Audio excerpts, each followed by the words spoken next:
روزوں کی راتوں میں تمہارے لیے اپنی عورتوں کے پاس جانا جائز کر دیا گیا ہے۔ وہ تمہاری پوشاک ہیں اور تم ان کی پوشاک ہو۔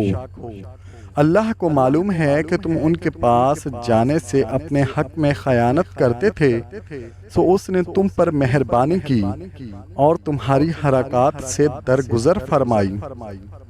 تو اب تم کو اختیار ہے کہ ان سے مباشرت کرو، اور اللہ نے جو چیز تمہارے لیے لکھ رکھی ہے یعنی اولاد، اس کو اللہ سے طلب کرو، اور کھاؤ اور پیو یہاں تک کہ صبح کی سفید دھاری رات کی سیاہ دھاری سے الگ نظر آنے لگے، پھر روزہ رکھ کر رات تک پورا کرو۔